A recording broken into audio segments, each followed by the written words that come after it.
اگر یہ پیغام مکہ پہنچ جاتا تو مسلمانوں کا انجام بہت برا ہوتا۔ مکہ پر فوج کشی کی قیادت رسول اللہ صلی اللہ علیہ وسلم فرما رہے تھے۔ رسول اللہ صلی اللہ علیہ وسلم نے تیاریوں کا جائزہ لیا اور کوچ کا حکم دے دیا۔ اس اسلامی لشکر کی تعداد 10,000 پیادہ اور سوار تھی۔ اس لشکر میں مدینہ کے ارد گرد کے وہ قبیلے بھی شامل تھے جو اسلام قبول کر چکے تھے۔ مورخین نے لکھا ہے کہ یہ لشکر مکہ جا رہا تھا تو راستے میں 2-3 قبیلے اس لشکر میں شامل ہو گئے۔ تقریباً تمام مسلم اور غیر مسلم مورخوں نے لکھا کہ رسول خدا صلی اللہ علیہ وسلم کی قیادت میں اس لشکر کی پیش قدمی غیر معمولی طور پر تیز تھی اور یہ مسلمانوں کا پہلا لشکر تھا جس کی نفری 10,000 تک پہنچی تھی۔ یہ لشکر مکہ کے شمال مغرب میں ایک وادی مرز زہر میں پہنچ گیا جو مکہ سے تقریباً 10 میل دور ہے۔ اس وادی کا ایک حصہ وادی فاطمہ کہلاتا ہے۔ رسول اکرم صلی اللہ علیہ وسلم اس مقصد میں کامیاب ہو چکے تھے کہ اہل مکہ کو اسلامی لشکر کی آمد کی اطلاع نہ ہو۔ اب خبر ہو بھی جاتی تو کوئی فرق نہیں پڑتا تھا۔ اب قریش دوسرے قبیلے کو مدد کے لیے بلانے نہیں جا سکتے تھے۔ رسول اکرم نے کسی نہ کسی بحروب میں اپنے آدمی مکہ کے قریب گرد و نواح میں بھیج دیے تھے۔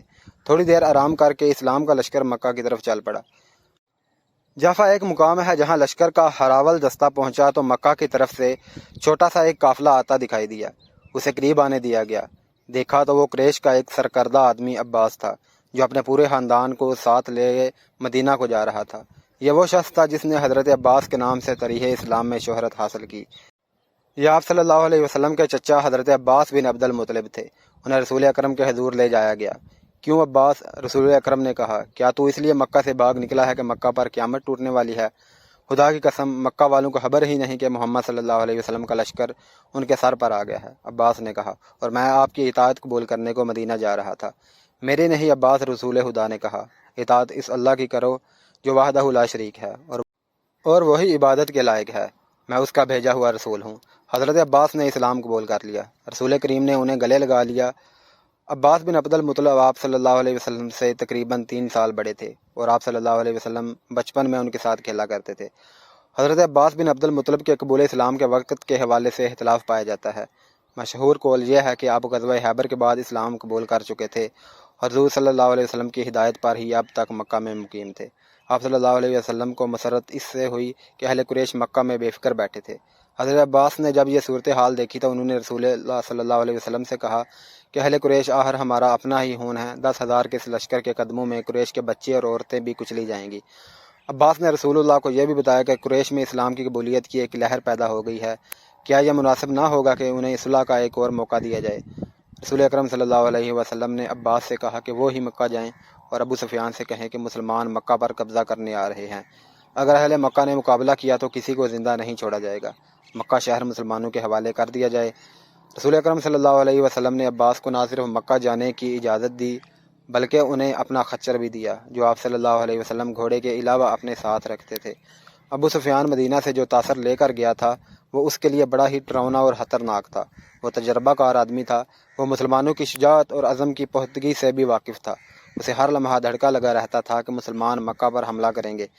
اس کی بیوی ہندہ، اس کے سالار اکرمہ اور صفوان اس کا حوصلہ بڑھاتے رہتے تھے، لیکن اسے اپنے ذاتی وقار کی اور اپنے قبیلے کی تباہی نظر آ رہی تھی۔ وہ ہر وقت بے چین رہنے لگا تھا۔ ایک روز وہ اس قدر بے چین ہوا کہ گھوڑے پر سوار ہو کر مکہ سے باہر چلا گیا۔ اس کی کوئی حص اسے بتا رہی تھی کہ کچھ ہونے والا ہے۔ اس کے دل پر گھبراہٹ طاری ہوتی چلی گئی۔ اس نے اپنے آپ سے کہا کہ ہوگا یہی کہ مسلمان مکہ پر حملہ کرنے آ جائیں گے۔ یہ سوچ کر وہ یہ دیکھنے کے لیے مدینہ کے راستے پر ہو لیا کہ مدینہ کی فوج آ ہی تو نہیں گئی۔ اسے ایسے محسوس ہو رہا تھا جیسے ہوا کی بو بھی بدلی بدلی سی ہے۔ وہ ان سوچوں میں گم مکہ سے چند میل دور نکل گیا۔ اسے عباس ایک خچر پر سوار اپنی طرف آتے دکھائی دیے۔ وہ رک گیا۔ عباس، اس نے پوچھا، کیا تم اپنے پورے خاندان کے ساتھ نہیں گئے تھے؟ واپس کیوں آ گئے ہو؟ میرے خاندان کی مت پوچھو ابو سفیان، عباس نے کہا۔ مسلمانوں کے 10,000 پیادوں، گھڑ سواروں اور شتر سواروں کا لشکر مکہ کے اتنا قریب پہنچ چکا ہے جہاں سے چھوڑے ہوئے تیر مکہ کے دروازوں میں لگ سکتے ہیں۔ کیا تم مکہ کو اس لشکر سے بچا سکتا ہے؟ کسی کو مدد کے لیے بلا سکتا ہے؟ صلح کا معاہدہ تیرے سالاروں نے توڑا ہے۔ محمد صلی اللہ علیہ وسلم، جسے میں اللہ کا رسول مان چکا ہوں، سب سے پہلے تجھے قتل کرے گا۔ اگر تو میرے ساتھ رسول اللہ صلی اللہ علیہ وسلم کے پاس چلا جائے تو میں تیری جان بچا سکتا ہوں۔ خدا کی قسم، میں جانتا تھا مجھ پر یہ وقت بھی آئے گا، ابو سفیان نے کہا۔ چل، میں تیرے ساتھ چلتا ہوں۔ شام کے بعد عباس ابو سفیان کو ساتھ لیے ہوئے مسلمانوں کے پڑاؤ میں داخل ہوئے۔ حضرت عمر کیمپ کے پہرے داروں کو دیکھتے پھر رہے تھے۔ انہوں نے ابو سفیان کو دیکھا تو آگ بگولا ہو گئے۔ کہنے لگے کہ اللہ کے دین کا یہ دشمن ہمارے پڑاؤ میں رسول اللہ صلی اللہ علیہ وسلم کی اجازت کے بغیر آیا ہے۔ عمر رسول اللہ صلی اللہ علیہ وسلم کے خیمے کی طرف دوڑ پڑے۔ وہ ابو سفیان کے قتل کی اجازت لینے گئے تھے، لیکن عباس بھی پہنچ گئے۔ رسول اکرم صلی اللہ علیہ وسلم نے انہیں صبح آنے کو کہا۔ عباس نے ابو سفیان کو رات اپنے پاس رکھا۔ ابو سفیان صبح رسول کریم صلی اللہ علیہ وسلم نے ابو سفیان سے پوچھا، کیا تو جانتا ہے کہ اللہ وحدہ لا شریک ہے اور وہی معبود ہے اور وہی ہم سب کا مددگار ہے؟ میں نے ضرور مان لیا ہے کہ جن بتوں کی عبادت میں کرتا رہا ہوں وہ بتوں کے سوا کچھ بھی نہیں۔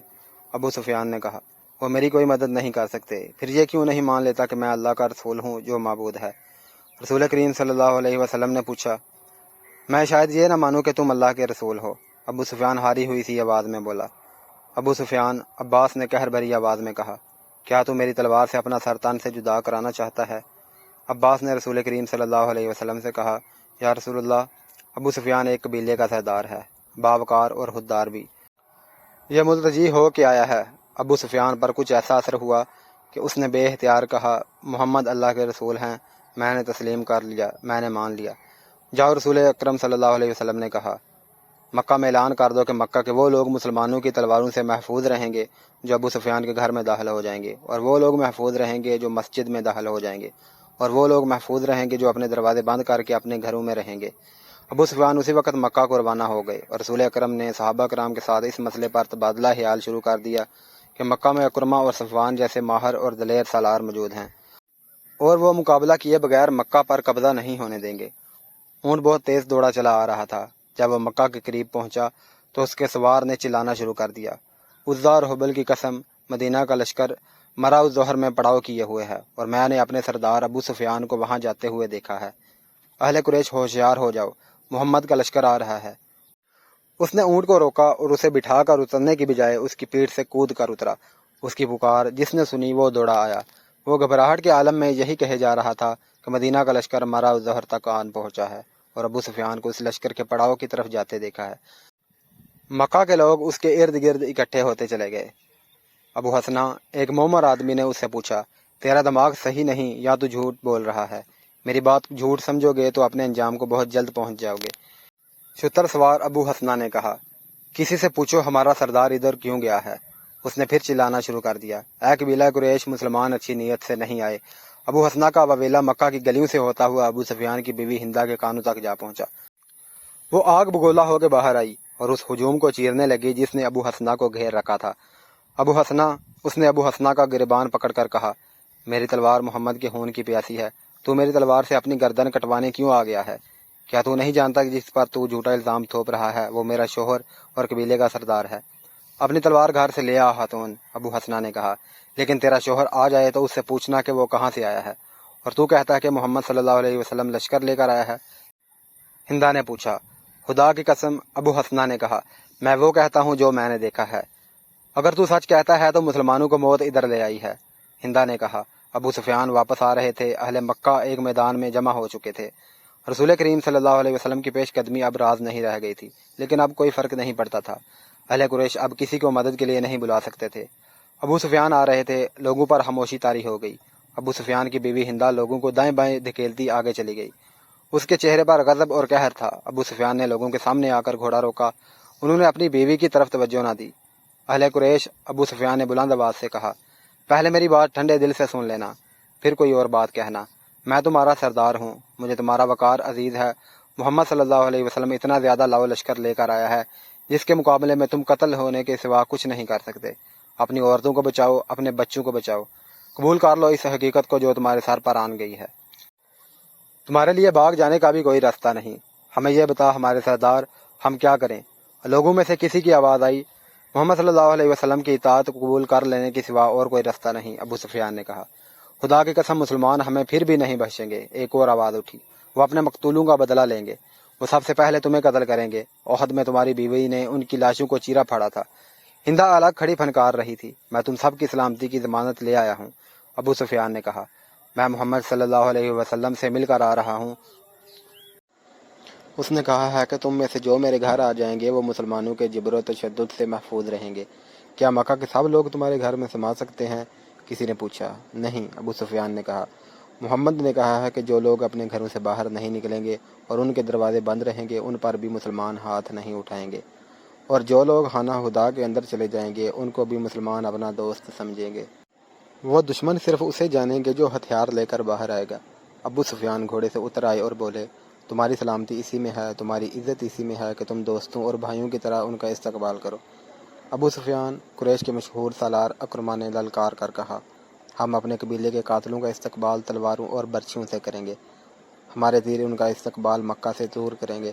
قریش کے دوسرے دلیر اور تجربہ کار سالار صفوان نے کہا، ہمیں اپنے دیوتاؤں کی قسم، ہم دروازے بند کر کے اپنے گھروں میں بند نہیں رہیں گے۔ حالات کو دیکھو اکرمہ، ابو سفیان نے کہا۔ ہوش کی بات کرو صفوان، وہ ہم میں سے ہیں۔ آج خالد بن ولید محمد صلی اللہ علیہ وسلم کے ساتھ جا ملا ہے۔ تو مت بھول کہ اس کی بہن فاختہ تمہاری بیوی ہے۔ کیا تو اپنی بیوی کے بھائی کو قتل کرے گا؟ کیا تجھے یاد نہیں رہا کہ میری بیٹی ام حبیبہ محمد صلی اللہ علیہ وسلم کی بیوی ہے؟ کیا تو یقین نہیں کرے گا کہ میں اپنے قبیلے کی عزت اور ناموس کی خاطر مدینہ گیا تو میری اپنی بیٹی نے میری بات سننے سے انکار کر دیا تھا؟ میں محمد صلی اللہ علیہ وسلم کے گھر میں چار پائی پر بیٹھنے لگا تو ام حبیبہ نے میرے نیچے سے چار پائی پر بچھی ہوئی چادر کھینچ لی تھی کہ اس مقدس چادر پر رسول اللہ صلی اللہ علیہ وسلم کا دشمن نہیں بیٹھ سکتا۔ باپ اپنی بیٹی کا دشمن نہیں ہو سکتا صفوان۔ مکہ کے لوگوں میں اکرمہ اور صفوان اور دو تین اور آدمیوں کے سوا اور کسی کی آواز سنائی نہیں دے رہی تھی۔ مورخوں نے لکھا ہے کہ قبیلہ قریش کی خاموشی ظاہر کرتی تھی کہ ان لوگوں نے ابو سفیان کا مشورہ قبول کر لیا۔ ابو سفیان کے چہرے پر اطمینان کا تاثر آ گیا، مگر اس کی بیوی ہندہ جو الگ کھڑی پھنکار رہی تھی تیزی سے ابو سفیان کی طرف بڑھی اور اس کی مونچھیں جو خاصی بڑی تھیں اپنے دونوں ہاتھوں میں پکڑ لی۔ میں سب سے پہلے تجھے قتل کروں گی، ہندہ نے ابو سفیان کی مونچھیں زور زور سے کھینچتے ہوئے کہا۔ بزدل بوڑھے، تو نے قبیلے کی عزت خاک میں ملا دی ہے۔ اس نے ابو سفیان کی پونچھیں چھوڑ کر اس کے منہ پر بڑی زور سے تھپڑ مارا اور لوگوں سے مخاطب ہو کر بولی، تم لوگ اس بوڑھے کو قتل کیوں نہیں کر دیتے جو تمہیں مسلمانوں کے ہاتھوں ذلیل و خوار کرنے کی باتیں کر رہا ہے؟ مورخ مغازی اور ابن سعد لکھتے ہیں کہ ہندہ نے اپنے خاوند کے ساتھ اتنا توہین آمیز سلوک کیا تو لوگوں پر سناٹا ہو گیا۔ ابو سفیان جیسے بت بن گیا ہو۔ اکرمہ اور صفوان ان کے درمیان آ گئے۔ ہم لڑیں گے ہندہ، صفوان نے کہا۔ اسے جانے دے، اس پر محمد صلی اللہ علیہ وسلم کا جادو چل گیا ہے۔ ابو سفیان خاموش رہے۔ شام تک اہل قریش دو حصوں میں بانٹ چکے تھے۔ زیادہ تر لوگ لڑنے کے حق میں نہیں تھے، باقی سب اکرمہ، صفوان اور ہندہ کا ساتھ دے رہے تھے۔ شام کے بعد صفوان اپنے گھر گیا۔ اس کی بیوی جس کا نام فاختہ تھا خالد بن ولید کی بہن تھی، وہ بھی ابو سفیان کی باتیں سن چکی تھی۔ کیا میں نے ٹھیک سنا ہے کہ تم اپنے قبیلے کے سردار کی نافرمانی کر رہے ہو؟ فاختہ نے صفوان سے پوچھا۔ اگر فرمان برداری کرتا ہوں تو پورے قبیلے کا وقار تباہ ہوتا ہے۔ قبیلے کا سردار بزدل ہو جائے تو قبیلے والوں کو بزدل نہیں ہونا چاہیے۔ سردار اپنے قبیلے کے دشمن کو دوست بنا لے تو وہ قبیلے کا دوست نہیں ہو سکتا۔ کیا تم مسلمانوں کا مقابلہ کرو گے؟ فاختہ نے پوچھا۔ تو کیا تم یہ پسند کرو گی کہ تمہارا شوہر اپنے گھر کے دروازے بند کر کے اپنی بیوی کے پاس بیٹھ جائے اور دشمن اس کے دروازے کے سامنے دندناتا پھرے؟ کیا میرے بازو ٹوٹ گئے ہیں؟ کیا میری تلوار ٹوٹ گئی ہے؟ کیا تم اس لاش کو پسند نہیں کرو گی جو تمہارے گھر میں لائی جائے گی اور سارا قبیلہ کہے گا کہ یہ ہے تمہارے خاوند کی لاش جو بڑی بہادری سے لڑتا ہوا مارا گیا ہے؟ یا تم اس شوہر کو پسند کرو گی جو تمہارے پاس بیٹھا رہے گا اور لوگ تمہیں کہیں گے کہ یہ ہے ایک بزدل اور بے وقار آدمی کی بیوی جس نے اپنی بستی اور عبادت گاہ اپنے دشمن کے حوالے کر دی؟ تم مجھے کس حال میں دیکھنا پسند کرو گی؟ میں نے تم پر ہمیشہ فخر کیا ہے صفوان، فاختہ نے کہا۔ عورتیں مجھے کہتی ہیں کہ تمہارا خاوند قبیلے کی آنکھ کا تارا ہے، لیکن اب حالات کچھ اور ہیں۔ تمہارا ساتھ دینے والے بہت تھوڑے ہیں۔ سنا ہے مدینہ والوں کی تعداد بہت زیادہ ہے اور اب میرا بھائی خالد بن ولید بھی ان کے ساتھ ہے۔ تم جانتے ہو وہ لڑنے مرنے والا آدمی ہے۔ کیا تم مجھے اپنے بھائی سے ڈرا رہی ہو فاختہ؟ نہیں، فاختہ نے کہا۔ مجھے خالد مل جاتا تو میں اسے بھی یہی کہتی جو میں تمہیں کہہ رہی ہوں۔ وہ میرا بھائی ہے، وہ تمہارے ہاتھ سے مارا جا سکتا ہے، تم اس کے ہاتھ سے مارے جا سکتے ہو۔ تم ایک دوسرے کے مقابلے میں نہ آؤ۔ میں اس کی بہن اور تمہاری بیوی ہوں۔ لاش تمہاری ہوئی یا خالد کی، میرا غم ایک جیسا ہوگا۔ یہ کوئی عجیب بات نہیں فاختہ، صفوان نے کہا۔ دشمنی ایسی پیدا ہو گئی ہے کہ باپ بیٹے کا اور بھائی بھائی کا دشمن ہو گیا ہے۔ اگر میں تمہارے رشتے کا خیال رکھوں تو تم میرے رشتے کا خیال نہ رکھو۔ فاختہ نے اس کی بات کاٹتے ہوئے کہا، قبیلے کا سردار تمہیں کہہ رہا ہے لڑائی نہیں ہوگی، محمد صلی اللہ علیہ وسلم کی اطاعت قبول کر لیں گے، پھر تم لڑائی کا ارادہ ترک کیوں نہیں کر دیتے؟ تمہارے ساتھ بہت تھوڑے آدمی ہوں گے۔ میں اطاعت قبول کرنے والوں میں سے نہیں ہوں، صفوان نے کہا۔ پھر میری ایک بات مان لو، فاختہ نے کہا، خالد کے آمنے سامنے نہ آنا اسے میری ماں نے جنم دیا ہے، ہم دونوں نے ایک ماں کا دودھ پیا ہے، وہ جہاں کہیں بھی ہے بہن یہی سننا چاہتی ہے کہ اس کا بھائی زندہ ہے۔ میں بیوہ بھی نہیں ہونا چاہتی صفوان، پھر اپنے بھائی سے جا کے کہو کہ مکہ کے قریب نہ آئے۔ صفوان نے کہا، وہ میرے سامنے آئے گا تو ہمارے رشتے ختم ہو جائیں گے۔ فاختہ کے آنسو صفوان کے ارادوں کو ذرا بھی متزلزل نہ کر سکے۔ رسول کریم صلی اللہ علیہ وسلم نے ایک اور انتظام کیا۔ انہوں نے چند ایک آدمی مختلف بحروپوں میں مکہ کے ارد گرد چھوڑ رکھے تھے۔ ان کا کام یہ تھا کہ مکہ سے کوئی آدمی باہر نکل کر کہیں جاتا نظر آئے تو اسے پکڑ لیں۔ جاسوسی کا یہ اہتمام اس لیے کیا گیا تھا کہ قریش اپنے دوست قبائل کو مدد کے لیے نہ بلا سکے۔ دوسرے ہی دن 2 شتر سواروں کو پکڑا گیا جو عام سے مسافر معلوم ہوتے تھے۔ انہیں مسلمانوں کے پڑاؤ میں لے جایا گیا۔ 1-2 دھمکیوں سے ڈر کر انہوں نے اپنی اصلیت ظاہر کر دی۔ ان میں سے ایک یہودی تھا اور دوسرا قبیلہ قریش کا۔ وہ مکہ سے چند میل دور رہنے والے قبیلہ بنو بکر کے ہاں یہ اطلاع لے کے جا رہے تھے کہ مسلمان مرا الظہر میں پڑاؤ کیے ہوئے ہیں۔ بنو بکر کو یہ بھی پیغام بھیجا جا رہا تھا کہ وہ مسلمانوں پر شب خون مارے اور 2 اور قبیلوں کو بھی اپنے ساتھ ملا لیں۔ پیغام میں یہ بھی تھا کہ مسلمان مکہ کو محاصرے میں لیں تو بنو بکر اور دوسرے قبیلے عقب سے ان پر حملہ کر دیں۔ ان سے پوچھا گیا کہ مکہ میں لڑائی کی تیاریاں کس پیمانے پر ہو رہی ہیں۔ انہوں نے بتایا کہ ابو سفیان لڑائی نہیں چاہتا اور مکہ والوں کی اکثریت اس کے ساتھ ہے۔ صرف اکرمہ اور صفوان لڑیں گے، لیکن ان کے ساتھ بہت تھوڑے آدمی ہیں۔ ان دونوں آدمیوں کو ابو سفیان نے نہیں، اکرمہ اور صفوان نے بھیجا تھا۔ رسول کریم صلی اللہ علیہ وسلم نے اپنے سالاروں سے کہا کہ مکہ میں یہ فرض کر کے داخل ہوا جائے گا کہ قریش شہر کے دفاع میں لڑیں گے۔ آپ صلی اللہ علیہ وسلم نے اپنی فوج کو 4 حصوں میں تقسیم کیا۔ اس زمانے میں مکہ کی طرف 4 راستے جاتے تھے جو مکہ کے ارد گرد کھڑی پہاڑیوں میں سے گزرتے تھے۔ فوج کے ہر حصے کو ایک ایک راستہ دے دیا گیا۔ انہیں اپنے اپنے راستے سے مکہ شہر کی طرف پیش قدمی کرنی تھی۔ فوج کے ان حصوں میں ایک کی نفری سب سے زیادہ رکھی گئی۔ اس کی کمان ابو عبیدہ کو دی گئی۔ حضور صلی اللہ علیہ وسلم کو اس دستے کے ساتھ رہنا تھا۔ ایک حصے کی کمان حضرت علی کے پاس تھی، ایک کے کماندار زبیر تھے اور چوتھے حصے کی کمان خالد بن ولید کے پاس تھی۔ مورخوں نے لکھا ہے کہ اس اسکیم میں غیر معمولی دانشکار فرما تھی۔ 4 سمتوں سے پیش قدمی کا مقصد یہ تھا کہ مکہ کے دفاعی دستوں کو 4 حصوں میں بکھیر دیا جائے۔ اگر وہ مسلمانوں کی پیش قدمی کو کسی 1 یا 2 راستوں پر روک بھی لیں تو دوسرے دستے آگے بڑھ کر شہر میں داخل ہو سکیں۔ اس کے علاوہ فوج کی اس تقسیم کا مقصد یہ بھی تھا کہ قریش اگر دفاع میں نہ لڑیں تو وہ کسی راستے سے بھاگ بھی نہ سکیں۔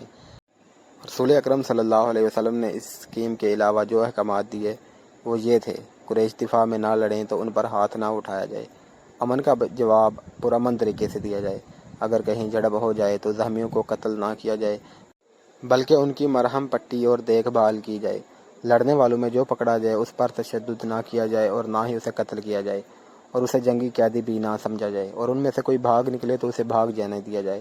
اسلامی لشکر کے 4 حصوں کو پیش قدمی کا حکم دے دیا گیا۔ 20 رمضان المبارک 8 ہجری 11 جنوری 630 عیسوی کا دن تھا۔ اسلامی لشکر کے 3 حصے اپنے راستوں سے گزر کر مکہ میں داخل ہو گئے۔ کسی طرف سے ان پر ایک تیر بھی نہ آیا۔ شہر کا کوئی دفاع نہ تھا۔ قریش کی کوئی تلوار نیام سے باہر نہ نکلی۔ لوگ گھروں میں بند رہے۔ کسی مکان کی چھت پر کوئی عورت یا بچے کھڑے نظر آتے تھے۔ مسلمان چوکنے تھے۔ شہر کا سکوت مشکوک اور ڈراؤنا تھا۔ ایسے لگتا تھا جیسے اس سکوت سے کوئی طوفان اٹھنے والا ہو۔ شہر سے کوئی طوفان نہ اٹھا۔ طوفان اٹھانے والے 2 آدمی تھے، ایک اکرمہ اور دوسرا صفوان۔ دونوں شہر میں نہیں تھے۔ کئی اور آدمی شہر میں نہیں تھے، وہ قریب ہی کہیں چھپے ہوئے تھے۔ وہ رات کو باہر نکل گئے تھے۔ ان کے ساتھ تیر انداز بھی تھے۔ یہ ایک جیش تھا جو اس پہاڑی راستے کے قریب جا پہنچا تھا جو خالد کے دستے کی پیش قدمی کا راستہ تھا۔ اکرمہ اور صفوان کو معلوم نہیں تھا کہ اس اسلامی دستے کے قائد خالد بن ولید ہیں۔ اکرمہ اور صفوان کا ایک آدمی کہیں بلندی پر تھا۔ اس نے خالد بن ولید کو پہچان لیا اور اوپر سے توڑتا نیچے گیا۔ اے صفوان، اس آدمی نے صفوان سے کہا، کیا تو ہمیں اجازت دے گا کہ تیری بیوی کے بھائی کو ہم قتل کر دیں؟ میری آنکھیں دھوکہ نہیں کھا سکتی، میں نے خالد بن ولید کو دیکھا ہے۔ اپنے قبیلے کی عزت اور غیر سے بڑھ کر مجھے کوئی اور عزیز نہیں ہے۔ صفوان نے کہا، اگر خالد بن ولید میری بہن کا خامد ہوتا تو آج میں اپنی بہن کو بیوہ کر دیتا۔ مت دیکھو کون کس کا بھائی، کس کا باپ اور کس کا خامد ہے۔ اکرمہ نے کہا، خالد میرا بھی کچھ لگتا ہے، لیکن آج وہ میرا دشمن ہے۔ خالد کا دستہ اور آگے آیا تو اس پر تیروں کی پہلی بوچھاڑ آئی۔